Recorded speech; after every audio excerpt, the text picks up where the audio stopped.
All right, man. So now we're gonna move on to the next topic of the show, and that's gonna be the big news that happened last week. We waited for everything to kind of settle before we decided we are gonna go ahead and give our take on it, our opinion on it, and that Yep. is the big news from last week being Micah Parsons. After weeks and weeks of us covering the negotiations and The the back lack and thereof, forth.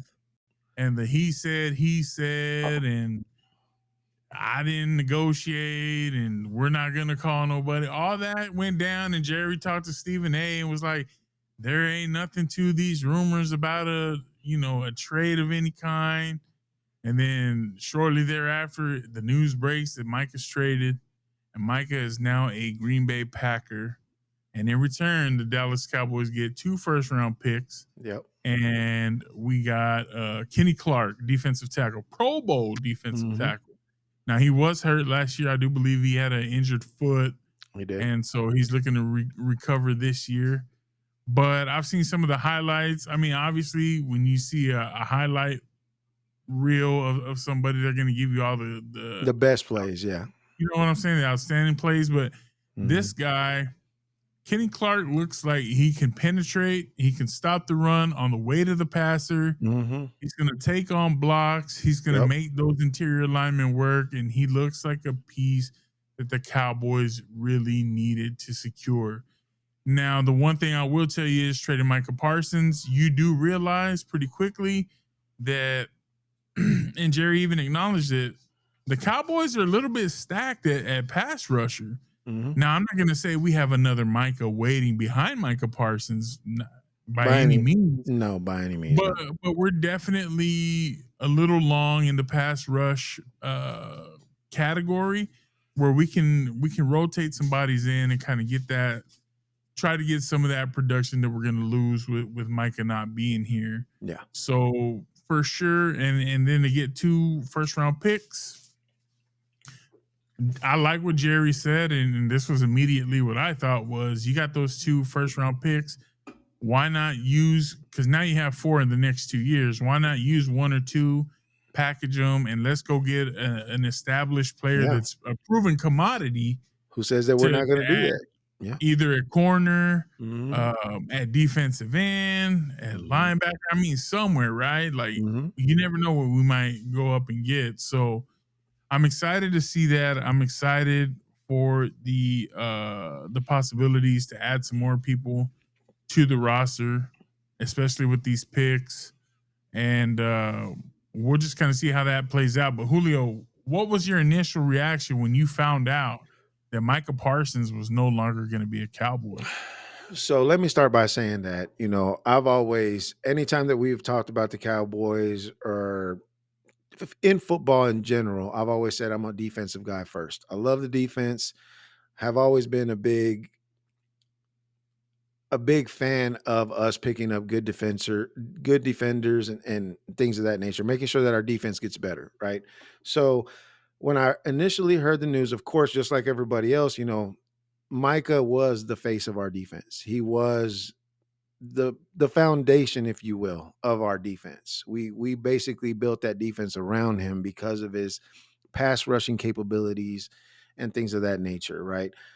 The biggest thing or complaint that we've had the last several seasons is that we're great when it comes to stopping the pass at times, mind you, and I use that very loosely. At times, we look awesome, we look phenomenal when it comes to stopping the pass. But when teams start to see that we're able to stop the pass, what's the first thing that they do? Is they run the ball. And we have never had an answer for stopping the run. I'm sorry, Cowboy fans out there that hate to hear that, but that's the truth. We haven't had anybody or any ability to be able to stop the run whatsoever in any games that we have. So you have teams that know this already.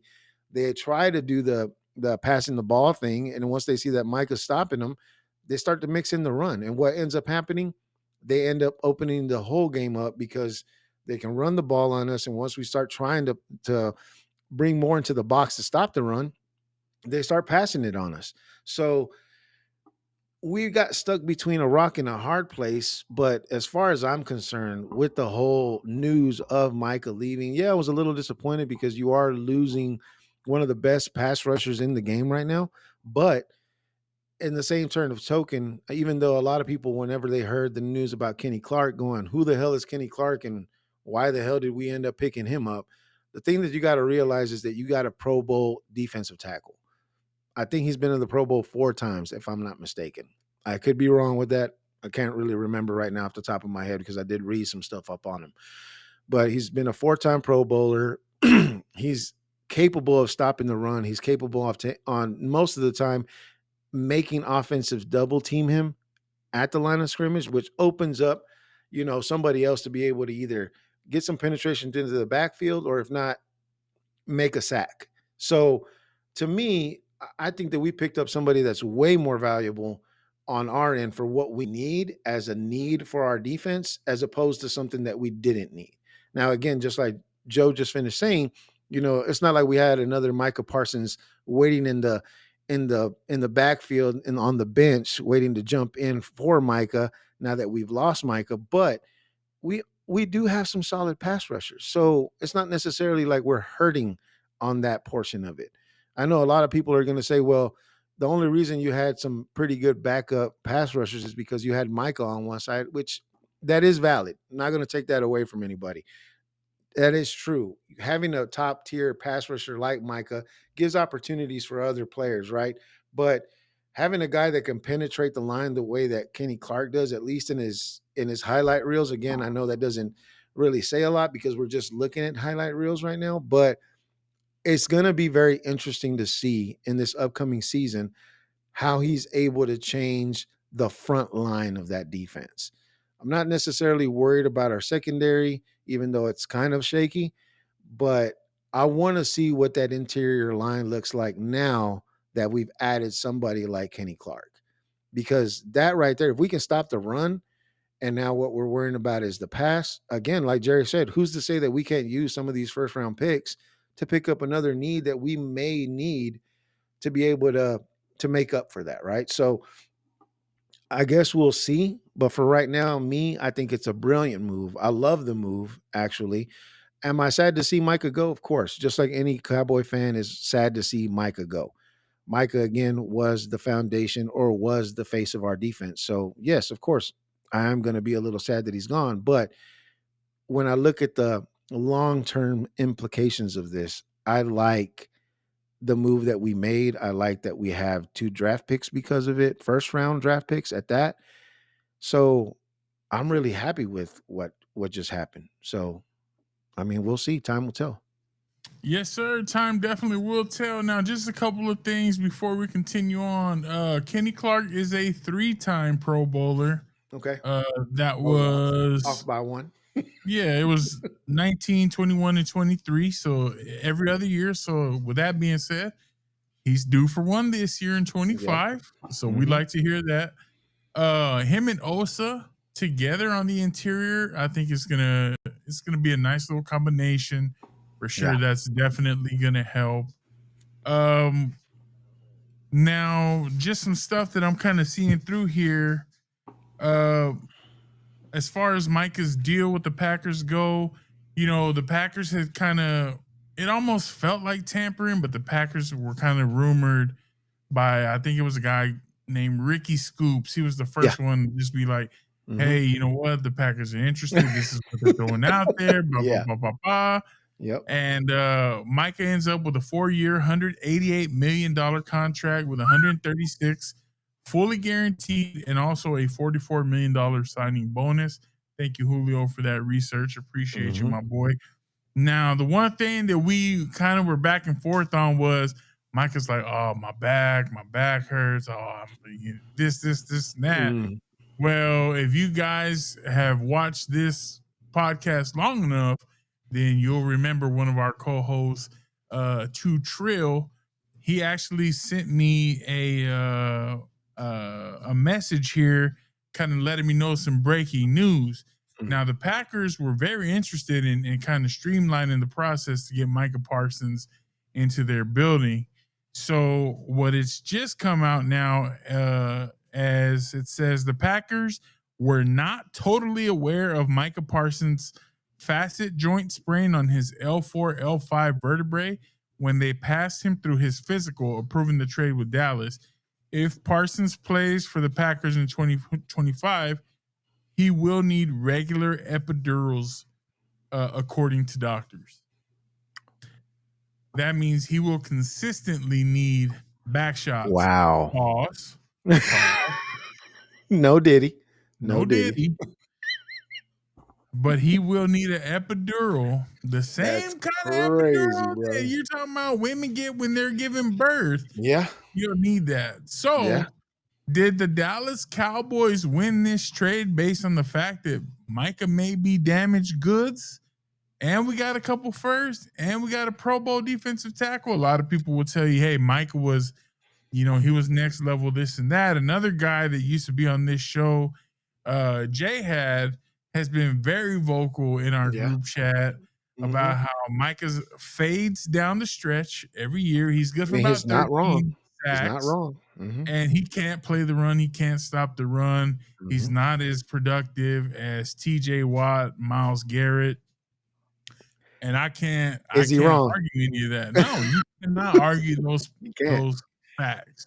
Nope. So, I mean, the Cowboys more and more are looking like maybe they got the better end of this deal than I what think people so. want to give them credit for. Yep. Because what did Jerry tell you at the beginning? He was like, you pay a guy all this guaranteed money Yeah. and you make him the highest paid at his position, then there's no guarantee that you're going to have him available. If he gets hurt. And Yeah. David Mulugheta got Micah Parsons 5 more million than the next guy. So he didn't just jump the contract. Oh Oh, we're no. going from 40 to 41, 41 to 40. No, he's like, we're going to 45, 46. Like Mhm. we going big time for this contract. Mhm. And I guess that's why you get David Mulugheta. But ultimately, it looks like the Cowboys made the right decision with Micah. You're starting to hear things, and maybe it's because Micah's gone, and so now people feel more comfortable, or maybe it's Micah's gone, and we can just kind of poo-poo on him, and he's not there to defend himself. But Mhm. more and more, you're hearing like he was a bit of a distraction. Some of those distractions on his podcast got all the way to Dak. And Mhm. again, Dak's not the end all be all of this team, but when your quarterback's kind of like perturbed and frustrated with your podcast and what you got going on every week, and Mhm. people feel like you're more about flash than football and you're more about style and not substance, Yep. that starts to ring very heavily on the team, especially when the front office is looking at you to be a leader and you're For laying sure. down on the sidelines and you're Mhm. eating nachos and you're not showing any interest in what's going on the field and you're kind of off in your own world. Hey, I mean, he's a grown man. He can do whatever he wants. And mind you, during that time frame too, you didn't hear anybody from the Cowboys, from the Cowboys perspective, you didn't hear anybody bashing him or saying that, he was uninterested or that he's just like out. Nobody was calling him out. It was all this other attention that he was getting from the media saying, "Hey, look at Michael Parsons sitting over here just eating nachos. Look at Michael Parsons sitting over here on the table, not paying attention to is that affecting the deals that's trying to be made with Dallas and things of that nature." So, you didn't hear anybody bashing him or saying that, he's disinterested or any of that. If anything, anytime they asked anybody from the organization, "Hey, what do you think about Micah and the deal?" All it was said was always, "We're still trying to work some things out. Conversations are being made, and we'll let you guys know what's going to happen when it happens." Of course, we all got the bomb dropped on us. I think it was a Tuesday when they finally announced it, and they were like, "Hey, a major trade has happened." I know that when I got the initial text, I can't remember if it was from you or from someone else. I got a It was text me. and it showed that the trade was done. I was like, "This is fake. This ain't fucking real. Like this is this is some AI generated bullshit that I'm looking at right now." So, of course, as a Cowboys fan, you don't want to see something like that. I was kind of thinking it's going to stretch out, kind of like the Dak thing, where we're going to wait right before game time to announce, hey, the deal's been made. We're good to go. Let's go ahead and he's going to play tonight or whatever. But lo and behold, when I finally found out that it was true, I was like, I started looking at all the variables. Of course, just like everyone else, I'm pretty sure like every other Cowboy fan that was out there was like, what the fuck are we thinking? What did we just do? What are the implications that are going to cause? What problems is this going to bring to our organization now at this point? Right. But then as you Yeah, start to I get think everybody had the mentality of it's gonna happen. We're fine. But exactly. it just moved so quickly. It Yes. escalated so Very fast. quickly. Yeah. And I do think ultimately what it came down to in this entire situation was Jerry. If you watch the Netflix documentary, Yes. you see that Jerry stands on business when it comes to loyalty. And when he feels like you've been disloyal to him, Hmm. he gets petty, he gets upset, and he Oh gets yeah. spiteful. And Oh I yeah. think he got to that point with Micah Parsons. And then at that point, it was like, you know what? There's nothing that's gonna salvage this relationship. And the funny thing was when it came out, I think it was last Wednesday, Thursday, that Micah and his team had actually approached Jerry and they're like, hey, are you sure you want to go this route? Like, are you sure you want to trade us? Like, is there any way that we can come back to the table and try to work something out? And Jerry's like, I'm good. Play on the fifth or leave. That was the exact words. Play out on the fifth or Hmm. leave. And that just was what it was. Like they're like, look, you're gonna play your fifth year Hmm. on this contract. We're not gonna mess with it, period. And we'll talk about it after the season. And Mike and his team were like, no, we'll just go get the money somewhere else. And that's fine. Yeah. You Like you have Jerry, the Jerry put his foot down and he let you know this is where I stand. yeah. And I like that he set the example for Hmm. everybody else in the locker room. Like, mess around, you're gonna find out. Yeah. He did for sure. That's Nobody is above this team. nope. Nobody is bigger than the star. And I do think that there were glimpses and flashes of Micah feeling like he was bigger than the star. Oh yeah, That for he sure. was the straw that stirred the drink. And ultimately you found out, Unfortunately, you are not. nah, you're a defensive end. And Exactly. I think that was the other thing was the Cowboys wanted to pay him defensive end money, and he wanted linebacker money, which was a difference of about $3 million. No, And he wanted more than quarterback money. there was a Yeah. whole grievance about that. Yeah. So Jerry was just like, "Nah, we're good here. Like it just Yeah. kind of is what it is." Hmm. And he was very respectful, but I do think he kind of set the stage with that Stephen A. Smith Hmm. interview. And then, they were like, well, you told Stephen A that y'all weren't even talking about trades. And then next thing you know, you're trading him away. He's like, what do you want me to do? If I tell you that we're interested in a trade, the value goes down. Why would I tell you that he's on the block? Exactly. Because what am I doing? I'm shooting my own self in the foot. And that's one thing I can appreciate about Yeah. this trade because Hey, Jerry's known to run his mouth the thing is and that kill he's a himself. businessman, bro. He is a businessman first, and he looks at it from a business stance, right? So again, all the things that you just mentioned right now, him not mentioning the trade, things of that nature. I mean, why would he do something like that to take the value out of that? Instead, he just let everybody else do the talking and the wondering and the whispering. And then when he drops the bomb, she was like, we didn't even know this was going on. When were you guys? Why would I bring it to the table? Because all it's going to do is bring the value down from where it's at. It doesn't make any sense when you look at it from a business perspective. So I Jerry's applaud mindset Jerry. has Yeah. always been if you pick up the phone first, whoever picks up the phone first Hmm. loses. Yep. And he let Green Bay pick up the phone first. And he's like, Hmm. you know what? I'm happy with what we got. And with Micah's injury news kind of coming up, can't confirm whether or not it is fully legitimate yet. But if it is legitimate, Mm. this is Mm. big for the Packers and the Very. Cowboys. And the one thing I will tell you that we discussed, Julio, I don't feel like the Packers were a pass rusher away from being Super Bowl contenders. I don't think so either, bro. I Not feel like they needed other things like wide receivers and stuff like that more than they needed a pass rusher. I mean, that I defense is agree. going to be great, Mhm. but you have to be able to score. You have to be able to secure your quarterback, make sure he's not going to get hurt, running for his Mhm. life. Mhm. So there's a lot of things that the Packers could have used. I don't necessarily feel like Micah was a missing piece for them, but Nah. that's neither here nor there because they Yeah. gave up the assets to acquire him, and Gave up the we're ass gonna for sure. yeah we're gonna see what that trade does for us in the upcoming months and years. So Yeah. let's find out. We'll see.